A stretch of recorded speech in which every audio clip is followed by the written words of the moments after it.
All right, we've got to talk about the Seattle Seahawks game and specifically one call in general. And look, I want to take nothing away from either the Seattle Seahawks. Congrats to the NFC champion Seattle Seahawks, by the way, fantastic season.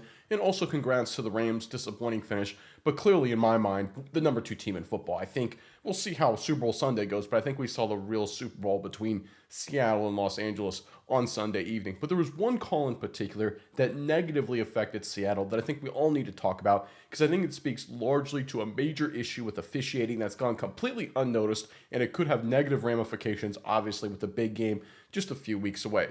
So let's go to the call in question. This was a deep pass down the sideline that was ruled incomplete. It was clearly interference, but it was ruled uncatchable by the officials on the field. And the rules analyst, Dean Blandino, he affirmed the ruling on the field, saying, yeah, he didn't think it looked catchable. So let's review the rule first, then we'll get into play itself, because I think it's important to provide the right context. Because remember, the refs go into the game with the rule book, with the understanding of the rules, and then they observe the game, and using their understanding of the rules, make rulings. Let's follow that same logic pattern here. So let's pull up the rule book. So this is in Article 3, I think Rule 8, Article 3. So it says acts that are permissible by a player include but are not limited to. So this is permissible acts by both teams while the ball's in the air. So this is in the defensive pass interference section.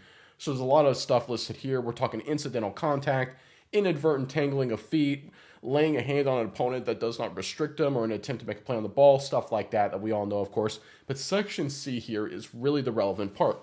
Contact that would normally be considered pass interference, but the pass is clearly uncatchable by the involved players, except as specified in Section 832 and 854 pertaining to blocking downfield by the offense. So those are separate sections talking about, after the ball has gone down the field, or if it's a short throw like a screen or something like that. So obviously not related to the play at hand, which was a deep throw down the sideline. All right, so let's review the rule one more time. Contact that would normally be considered pass interference, but the pass is clearly uncatchable by the involved player. So it has to be clearly uncatchable by everybody involved. All right, let's go to the play here. We got a few screen grabs for you. So the first one here is right there. We see it on the sideline. We see Shaheed. He's going to make the catch. You can see 37 right there for the Los Angeles Rams. He's got his hands in Shaheed's back. He's not making a play on the football. This is clearly contact deep downfield while the ball's in the air. This is pass interference, undeniably so. However, the one exception would be the contact becoming permissible if it is clearly uncatchable. Okay, that's the words. I didn't pick the words. That's the NFL rulebook, right? Clearly uncatchable. All right, let's go back to the screenshot there. You can see pass interference. All right, let's look at the ball coming into the potential catch point.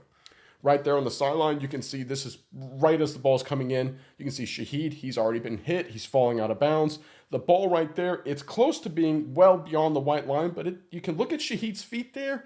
Is it catchable? Is it not? You could say he probably doesn't get his feet down in bounds. You could say that's probably the case. He probably doesn't catch it. But here's the thing, guys. What does the rule say? I'll go back to it. Does the rule say probably uncatchable? Does the rule say most likely not catchable? No, the rule says clearly uncatchable, undeniably uncatchable.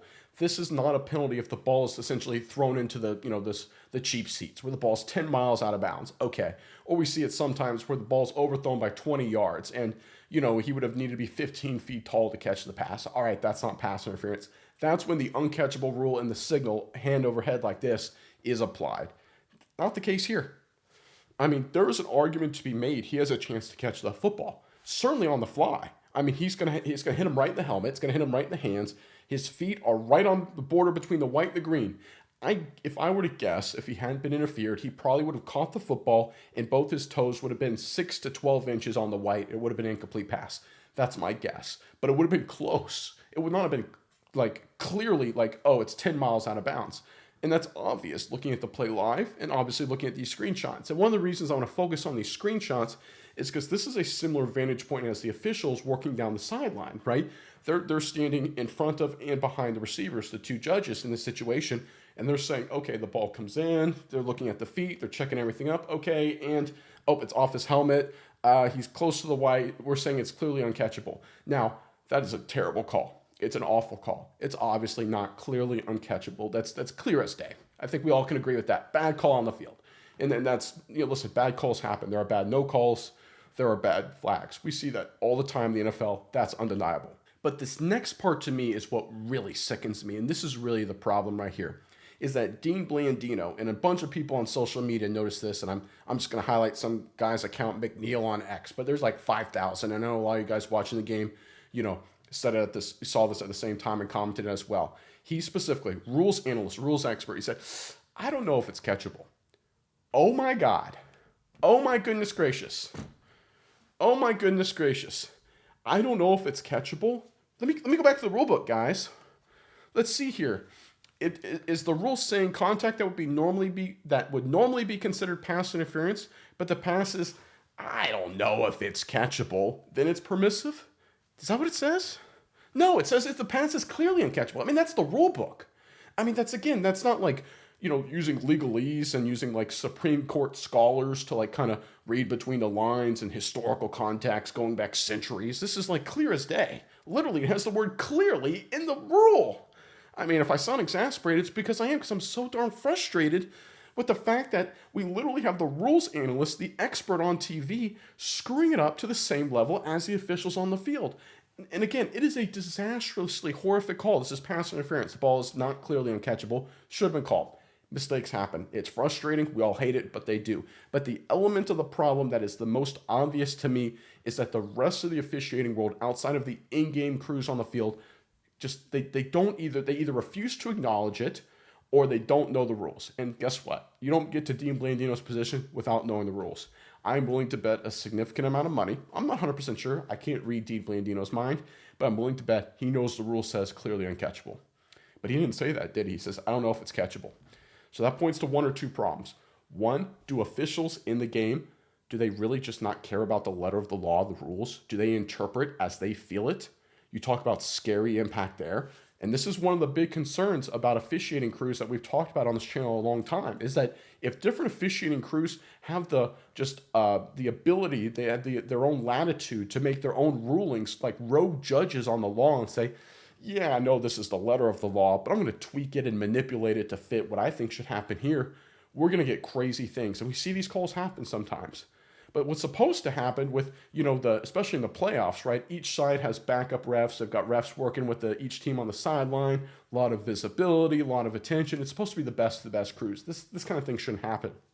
But it did. And blown calls do happen, I understand.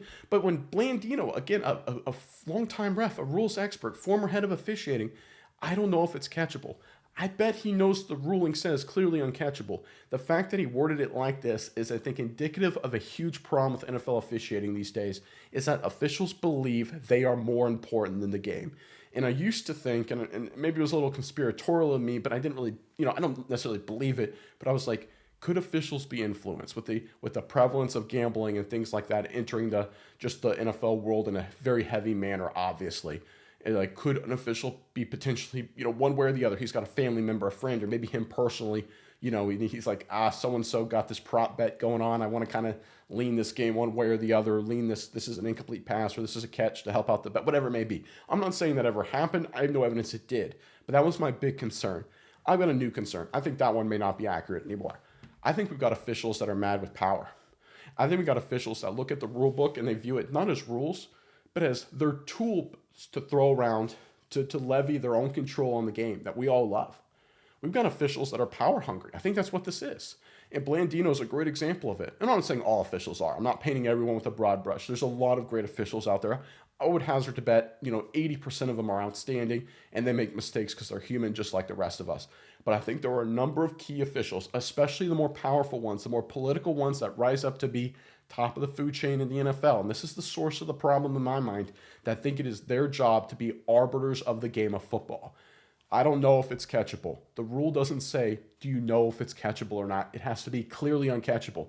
Blandino should have said, if he would have said it looks clearly uncatchable, then I would have said, okay, at least you're using the rule book. I may disagree, but at least you're using the rule book. The fact that he's not even using the rule book, to me, is an indication that we're seeing referees across the NFL landscape believe they should be arbiters of the game, and they believe they should take it over. And guys, that is bad for football. And that's why I do these officiating reviews, to kind of shed some light on these issues and shed some light on what I think are massive officiating debacles that are affecting the game. Now, obviously, this doesn't take away from the Seattle victory. It hurts Seattle, of course, And I'm not trying to demonize the Rams here at all. I'm a big fan of the Rams. I'm a big fan of both franchises. We're talking A-plus franchises across the National Football League. You know, both Rams, Sean McVay, Les Snead, Seahawks, McDonald, Schneider. I mean, you're talking best of the best, elite, right? So I'm not trying to take away from anybody here. This has nothing to do with really Seattle or Los Angeles. This has everything to do with a major problem in the game today. And I think it's become officials becoming just, for lack of a better word, mad with power and control. And I think as fans of the game, we need to do our best to bring awareness to it. You know, just be, you know, whether it's on social media or just in other interactions. Because if we can shine a light on this, I think we can bring some visibility to guys like Blandino, guys in the head of the NFL office and officiating and those kind of roles. And once they have some light shine on themselves and there's some exposure, like they say, sunlight's the best disinfectant, then maybe we can get a course correct back to honest, quality officiating.